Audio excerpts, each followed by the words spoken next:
3월 4일 새벽기도 말씀입니다. 오늘 우리에게 주시는 하나님의 말씀은 시편 32편입니다. 시편 32편 말씀 제가 봉독하겠습니다. 허물의 사함을 받고 자신의 죄가 가려진 자는 복이 있도다. 마음에 간사함이 없고 여호와께 정죄를 당하지 아니하는 자는 복이 있도다. 내가 입을 열지 아니할 때에 종일 신음함으로 내 뼈가 쇠하였도다. 주의 손이 주야로 나를 누르시오니 내 진액이 빠져서 여름 가뭄에 마름같이 되었나이다. 내가 이르기를 내 허물을 여호와께 자복하리라 하고 주께 내 죄를 아뢰고 내 죄악을 숨기지 아니하였더니 곧 주께서 내 죄악을 사하셨나이다. 이로 말미암아 모든 경건한 자는 주를 만날 기회를 얻어서 주께 기도할지라. 진실로 홍수가 범람할지라도 그에게 미치지 못하리이다. 주는 나의 은신처이오니 환난에서 나를 보호하시고 구원의 노래로 나를 두르시리이다. 내가 내 갈 길을 가르쳐 보이고 너를 주목하여 훈계하리로다. 너희는 무지한 말이나 노새같이 되지 말지어다. 그것들은 제갈과 굴레로 단속하지 아니하면 너희에게 가까이 가지 아니하리로다. 악인에게는 많은 슬픔이 있으나 여호와를 신뢰하는 자에게는 인자하심이 두루리로다. 너희 의인들아 여호와를 기뻐하며 즐거워할지어다. 마음이 정직한 너희들아 다 즐거이 외칠지어다. 아멘. 오늘 말씀을 읽으시면서 그동안은 보지 못했던 한 단어가 보였을 것입니다. 혹시 찾으셨습니까? 지금 다시 한번 시편 32편의 표제어를 보시기 바랍니다. 뭐라고 되어 있죠? 그렇습니다. 다윗의 마스길이라는 표제가 적혀 있습니다. 마스길은 교훈의 시, 가르친다와 같은 뜻을 가지고 있는 단어입니다. 그러니까 시편 32편은 다윗이 무언가를 가르치기 위해서, 교훈하기 위해서 쓴 노래이고 시라는 말입니다. 대다수의 시편은 하나님을 향한 기도, 하나님을 향한 탄식과 찬양으로 이루어져 있습니다. 그런데 마스길은 좀 더 교훈적인 목적을 가지고 가르치는 데 중점을 두고 있습니다. 그런데 어떻게 가르치고 있는 것이냐면 시의 형식으로 노래를 부르면서 가르치고 있는 것입니다. 그럼 다윗이 오늘 이 시편 32편을 통해서 무엇을 가르치고자 했는지 같이 알아보겠습니다. 시편 32편을 부르고 있는 다윗은 지금 굉장히 기뻐하고 있습니다. 1절과 2절을 보면 다윗은 이런 사람은 복이 있도다 하면서 기쁨에 차 노래하고 있습니다. 허물의 사함을 받고 자신의 죄가 가려진 자, 마음에 간사함이 없고 여호와께 정죄를 당하지 아니하는 자가 복이 있다 라고 노래하고 있습니다. 곧 어떤 사람입니까? 그렇습니다. 죄의 용서를 받은 사람입니다. 하나님께서 그 사람을 보실 때 너는 이제 죄가 없다 하시는 사람입니다. 죄의 용서를 받고 하나님과의 관계가 회복된 사람이 바로 1절과 2절에서 말하고 있는 사람입니다. 그런 사람이 복이 있다고 다윗이 기뻐하고 있습니다. 하지만 다윗이 처음부터 이렇게 기뻐했던 것은 아닙니다. 처음부터 죄 용서를 받고 기쁨에 차 노래했던 것이 아닙니다. 3절을 보면 다윗은 뼈가 상할 정도로 종일 신음하였습니다. 4절을 보면 가뭄에 논이 쩍쩍 갈라지듯이 몸과 영혼의 진액이 완전히 다 빠져버렸다고 고백하고 있습니다. 그 이유가 무엇입니까? 입을 열지 않았기 때문입니다. 입을 열지 않았다는 말은 단순히 윗입술과 아랫입술을 붙인 채 살았다는 말이 아닙니다. 자기가 가진 죄를 하나님께 가지고 나와 용서를 구하지 않았다는 말을 완곡하게 표현한 것입니다. 하나님께 대해서 입을 꽉 다물고 고집을 부리고 있었던 것입니다. 자기에게 무슨 죄가 있냐고, 자기가 뭘 얼마나 잘못했기에 이런 힘든 일을 겪냐고 그러고 있었습니다. 하나님께 대해서 자신을 낮추지 못했던 것입니다. 그 결과가 무엇입니까? 4절처럼 주의 손이 나를 누르는 것 같았습니다. 그래서 내 영혼이 가뭄처럼 마르고 뼈가 상했습니다. 그렇습니다. 다윗은 하나님께 대해서 입을 열지 않았던 때가 있었습니다. 그 결과로 몸과 영혼이 마르고 상하는 일을 겪었습니다. 우리는 이를 통해서 알 수 있습니다. 하나님께 대하여 입을 닫는 자는 뼈가 상한다는 사실을 말입니다. 그리고 자기의 죄를 숨기는 자는, 입을 굳게 다물고 하나님께 자기의 죄를 자복하지 않는 자들은 영혼이 가뭄처럼 말라버린다는 것을 알 수 있습니다. 왜입니까? 죄는, 해결되지 않은 죄는 나와 하나님과의 사이를 완전히 갈라놓기 때문입니다. 죄는 인간이 하나님의 은혜를 받지 못하게 가로막기 때문입니다. 하나님과의 연결이 끊어지면, 하나님과의 관계가 가로막히면 인간은 어떻게 됩니까? 인간은 죽습니다. 죽음은 다른 것이 죽음이 아닙니다. 하나님과의 관계가 갈라지고 막힌 것이 곧 죽음입니다. 그렇기 때문에 죄를 숨기는 사람은, 입을 꽉 다물고 자기의 죄를 숨기는 사람은 죽음의 전조를 맛보고 있는 것입니다. 점점 다가오고 있는 죽음의 그림자를 보고 있기 때문에 그 영혼이 상하고 마를 수밖에 없는 겁니다. 다윗은 이러한 고통스러운 시간을 보냈던 것을 똑똑히 기억하고 있습니다. 다윗은 더 이상 견딜 수가 없었습니다. 계속 입을 다물고 있다가는 죽을 것 같았습니다. 죄를 숨기고 있다가는 제명에 살 수 없을 것 같았습니다. 그래서 5절에서 다윗은 이렇게 말합니다. 내 허물을 여호와께 자복하리라. 그리고 이어서 말합니다. 주께 내 죄를 아뢰고 내 죄악을 숨기지 아니하였더니. 하나님은 어떻게 하셨을까요? 하나님은 다윗의 기도를 들으시고 응답하셨습니다. 다윗이 죄를 숨기지 않고 하나님께 가지고 나왔을 때 하나님은 다윗의 죄를 사해 주셨습니다. 다윗을 누르고 있던 죄가 사라졌습니다. 다윗의 뼈를 상하게 하고 영혼을 마르게 했던 그 죄가 가려졌습니다. 하나님과의 관계가 회복된 것입니다. 흐릿하고 희미했던 하나님과의 연결이 죄의 용서로 말미암아 투명해진 것입니다. 마음이 청결한 자는 복이 있나니 저희가 하나님을 볼 것이며 라는 말씀처럼 죄가 지배했던 다윗의 마음이 청결해지고 다시 하나님이 거하시는 처소가 되었습니다. 다윗은 지금 이 사실로 인해서 기뻐하고 있는 것입니다. 허물의 사함을 받고 자신의 죄가 가려진 자는 복이 있도다. 마음에 간사함이 없고 여호와께 정죄를 당하지 아니하는 자는 복이 있도다. 기뻐 외치면서 자신의 죄 용서 받은 것을 기뻐하며 노래하고 있습니다. 다윗은 6절에서 이어서 노래합니다. 이로 말미암아 라는 말은 그러므로 라는 말입니다. 결론을 내리면서 하는 말입니다.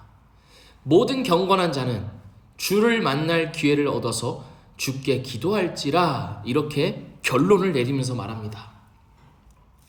주를 만날 기회라는 말은 정해진 시간이나 특정한 때가 있음을 의미하는 말입니다.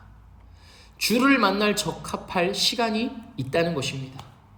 그렇다면 언제가 주를 만날 적합한 시간입니까? 다윗이 경험했던 것처럼 자신의 죄를 깨달았을 때입니다. 자신의 죄가 자기를 짓눌러서 신음하고 있는 그 때입니다. 그때에 다윗은 주를 찾으라, 주를 만나라, 주님 앞에 죄를 자복하라, 그리고 용서를 받으라고 자신과 이스라엘 공동체 전체에게 가르치고 있는 것입니다. 주를 만날 기회라는 말은 어떻게 보면 참 무서운 말입니다. 왜냐하면 주를 만날 기회가 없는 때가 있다는 것을 내포하고 있기 때문입니다. 늘 하나님의 용서를 받을 수 있는 것이 아니기 때문입니다. 죄를 깨닫고도 회개하지 않아서 그대로 죽어버렸던 어리석은 나발처럼 회개할 수 있는 것도, 죄를 용서받을 수 있는 것도 다 때가 있기 때문입니다. 다윗은 회개할 기회를 놓치지 말고 하나님께 나아오라고 가르치고 있습니다. 그리고 하나님과의 관계 속에서 참 기쁨과 평안을 누리라고 가르치고 있습니다. 사랑하는 우리 미랄교회 성도 여러분, 우리가 누릴 수 있는 가장 최고의 기쁨은 하나님 그 자신입니다. 하나님이 우리를 창조하신 목적은 하나님을 기뻐하고 하나님의 이름을 즐거워하면서 살아가는 것입니다. 우리가 사랑하는 사람이 있으면 그 사람을 생각할 때 참 기쁘고 마음이 풍성해지지 않습니까? 마치 그것처럼 우리가 하나님과의 바른 관계 속에서 하나님과의 관계를 누릴 때, 하나님을 사랑할 때 우리는 하나님 안에서 즐거워하고 기뻐할 수 있는 것입니다. 그 하나님이 우리를 지으신 목적, 그 목적대로 살아가는 것만이 우리가 진정 기뻐하고 즐거워하며 살 수 있는 유일한 길입니다. 죄는 이것을 누리지 못하게 합니다. 죄는 우리의 마음을 틈탑니다. 하나님은 하나님대로 두고 너의 삶은 너의 삶대로 기쁨을 추구하며 살라고 우리를 속입니다. 하나님만이 우리의 기쁨인데, 하나님과의 정직하고 투명한 관계 속에서 하나님을 더 알아가는 것만이 참 즐거움인데, 죄는 하나님을 따분하고 지루하고 멀리 있고 나와 상관없는 분으로 만들어버립니다. 이사야 59장 2절은 이렇게 말합니다. 오직 너희 죄악이 너희와 너희 하나님 사이를 갈라놓았다. 예레미야 5장 25절은 너희 죄가 너희로부터 좋은 것을 막았느니라 라고 말합니다. 죄는 우리를 향한 하나님의 사랑과 은혜를 모두 가려버리고 그 자리를 자기가 대신합니다. 죄는 마치 자기가 우리를 채워주고 만족해 할 것처럼 우리의 마음을 빼앗습니다. 하나님을 향한 우리의 입술을 닫아버리고 우리의 몸이 상하게 하고 우리의 영혼이 마르게 합니다. 사랑하는 우리 미랄교회 성도 여러분, 우리의 입을 엽시다. 주의 손이 나를 누를 때에 하나님께 나의 죄를 자복합시다. 하나님보다 더 사랑했던 것들을 입을 열어서 발설합시다. 나의 마음 속에서 하나님의 자리를 차지했던 것들에 대해서 하나님의 용서를 구합시다. 하나님으로 인해 기뻐하고 슬퍼하는 것이 아니라 하나님이 아닌 다른 것으로 기뻐하고 슬퍼했던 그 마음을 회개합시다. 하나님께 나의 정결한 마음, 최고로 거룩하고 청결한 마음을 드리지 못했던 것을 회개합시다. 마땅히 하나님께 드려야 할 최고의 경배와 사랑과 찬양을 드리지 못했던 것에 대해서 우리의 입술을 열어서 회개합시다. 숨기지 말고 하나님 앞에 꺼내놓읍시다. 그리고 오늘 본문의 다윗처럼 하나님께서 입을 열어서 자기의 죄를 고백하는 자들에게 주시는 사죄의 은총을 우리 함께 누립시다. 하나님 앞에서 용납받고 하나님 앞에 용서받았다는 그 무한한 기쁨으로 살아갑시다. 환난 가운데서도 나를 보호하시는 구원의 노래로 우리의 삶을 채워갑시다. 오늘 말씀 9절처럼 무지한 말이나 노새는 재갈과 굴레가 없으면 움직이지 않습니다. 하나님이 우리에게 재갈과 굴레를 채워서 우리를 치시기 전에 하나님 앞에 가까이 나아가 하나님의 얼굴만을 구하며 살아가는 복된 모습으로 살아갑시다. 다윗이 이스라엘 공동체에게 어떻게든 가르치고 싶었던 이 마스길, 이 교훈과 가르침은 오늘을 살아가는 우리에게도 이어져 내려왔습니다. 하나님께 사죄의 은총을 받은 자의 기쁨, 죄 용서를 받은 자가 누리는 평안과 든든함은 신자의 특권입니다.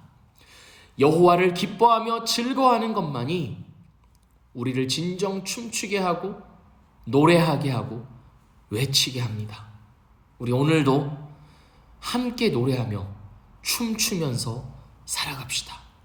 우리의 입술을 열어 하나님 앞에 우리의 굳게 묵혀두었던 죄들을 꺼내놓음으로 말미암아 하나님이 주시는 사죄의 은총을 누리고 용서와 용납받음을 경험하며 그 안에서 참 기쁨과 평안함과 노래를 회복하는 우리 모든 미랄교회 성도님이 되시기를 주님의 이름으로 축원합니다. 기도하겠습니다. 아버지 하나님,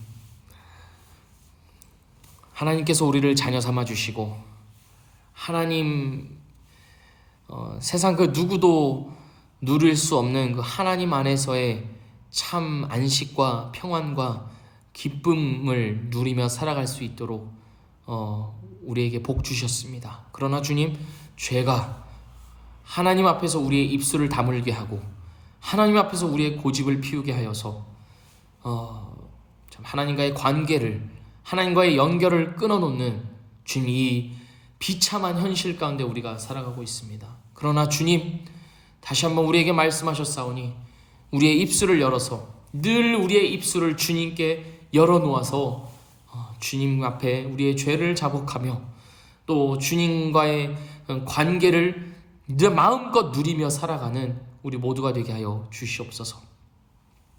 무지한 말이나 노새처럼 억지로 끌려가서 억지로 강제로 그렇게 끌려가는 것이 아니라 하나님께서 나에게 주신 이 선택과 의지로 참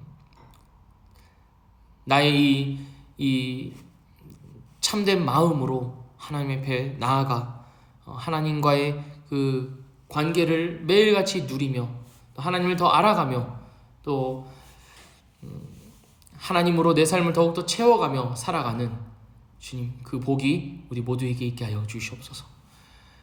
감사드리오며 예수님의 이름으로 기도합니다. 아멘.